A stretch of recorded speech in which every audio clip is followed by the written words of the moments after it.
Terima kasih Tuhan atas kesehatan yang boleh kami rasakan, untuk sukacita yang boleh kami alami. Itu semua adalah berkat anugerah-Mu. Dan saat ini Tuhan, kami siap untuk membaca, merenungkan firman-Mu. Kiranya Engkau membuka mata hati dan pikiran kami, sehingga apa yang kami dengar, apa yang kami sampaikan nanti hanya berasal daripada-Mu saja Tuhan. Kami manusia yang berdosa ini memohon hikmat daripada-Mu saja. Dan di dalam nama Tuhan kami Yesus Kristus, kami menyerahkan doa yang jauh dan sempurna ini. Amin.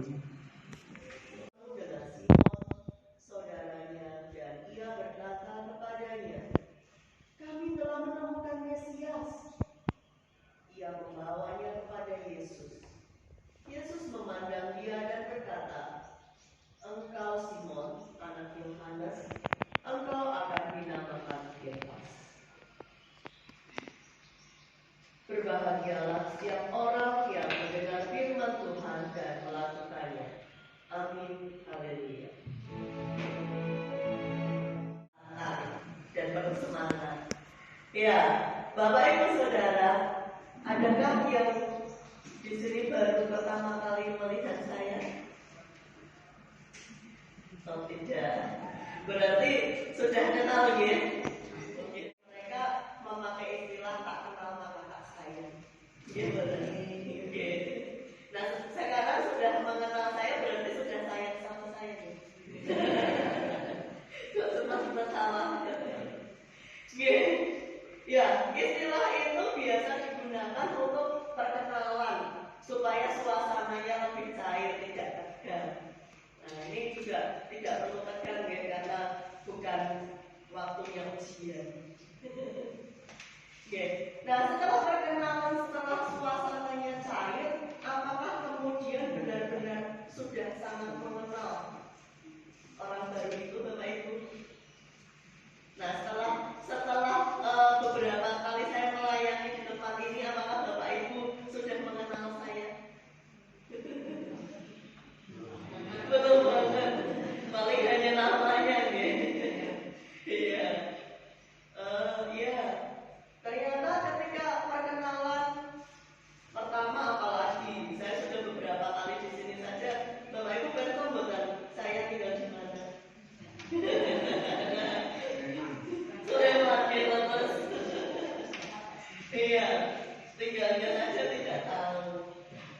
Lalu apa yang saya lakukan setiap harinya, Bapak Ibu besok? Boten. Lah katanya kenal. Gimana ini? Guru di mana Pak? Di sekolah. Iya, saya guru di SMA 1 Sleman. Iya, Bapak Ibu, ternyata proses perkenalan itu tidak cuma bisa berhenti dilakukan 1, 2, 3, 4 kali, 5 kali, bahkan belum cukup ya. Ya, contohnya saja, beli panci takut bicara sama bapaknya nanti dimarahi lagi, panci lagi, masih rumpuk panci lagi dulu. Atau bapak-bapak yang habis dapat uang tambahan, wah nanti aku gak raiso merokok untuk wes uang gajinya sudah full ke ibu kok, ini duit lanang, biasanya seperti itu, gimana? Iya, lalu adik-adik mungkin yang dia pacaran, nah sudah punya pacar belum deh? Malu ya biasanya. Nah, sudah kenal belum pacarnya itu seperti apa, kebiasaannya bagaimana, apakah pacarnya itu benar-benar niatnya baik untuk bisa berjalan bersama, bertumbuh bersama di dalam Tuhan, atau jangan-jangan punya maksud lain. Nah ini yang perlu kalian cari tahu juga, supaya pengenalannya ini baik, supaya tidak sia-sia kalian menjalin hubungan. Nah, Bapak Ibu yang terkasih, kok sampai suami istri pacaran ini apa sih sebenarnya? Ya, tema kita hari ini adalah mengenal dan mengikut Yesus.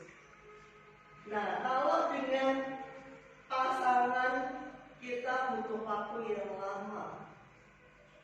Kadang juga tadi 1 tahun sudah cukup mengenal dengan baik.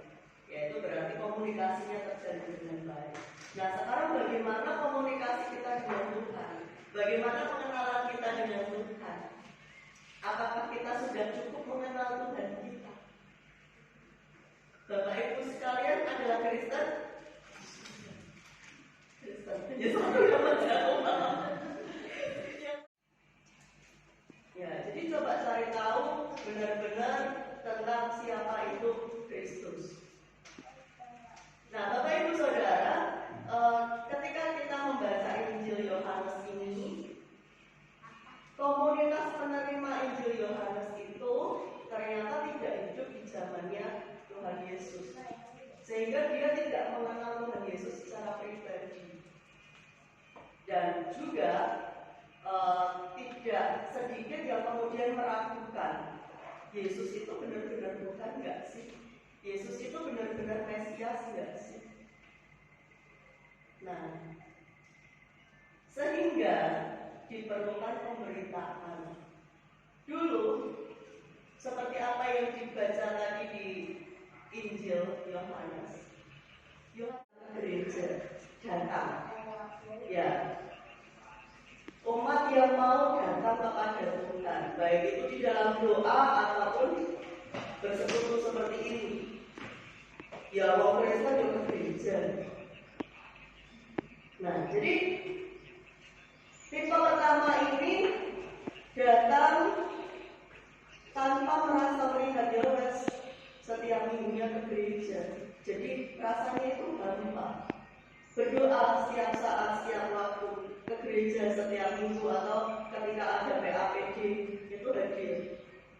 Merasa terberkati setelah pulang dari gereja.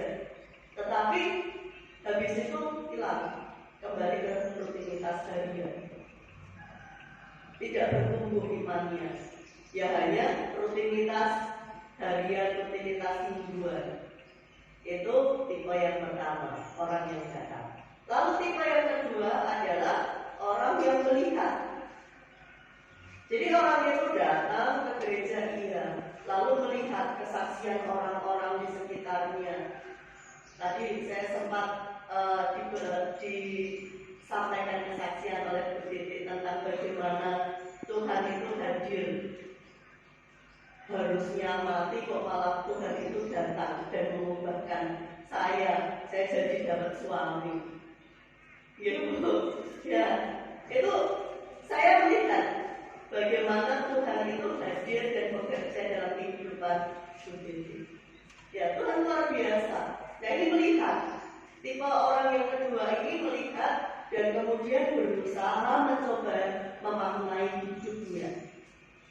Tipe kedua ini berusaha mencerna tentang bagaimana sih Tuhan bekerja dalam kehidupan seseorang. Sehingga orang ini akan mencoba untuk mencari tahu lebih dalam. Datang tidak hanya melihat, tapi juga mengalami seperti Bu Titik tadi, mengalami kasih Tuhan dalam hidupnya. Kemudian berani untuk bersaksi bahwa Tuhan itu menuntun hidup saya, sehingga orang lain merasa terberkati, sehingga orang melihat bahwa kasih Tuhan luar biasa hadir di hidup saya. Berani berbicara, berani menyampaikan bahwa memang Tuhan itu tidak tinggal diam.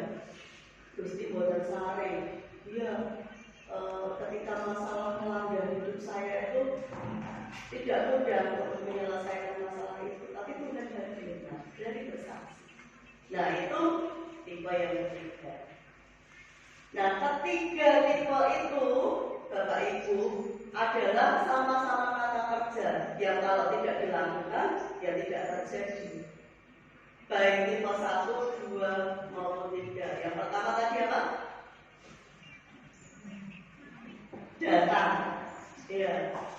Kalau tidak ada keinginan, kalau tidak memaksakan diri bangun pagi dan bawa motor atau mobil ke tempat ini, ya kita nggak akan berada di sini ya Bapak Ibu. Nah itu ada keinginan menggerakkan tubuh kita untuk berada di sini, datang membaca firman Tuhan, mendengarkan firman Tuhan. Level 1 datang, level 2 melihat, atau level 3 mengalami. Silakan dijawab di dalam hati.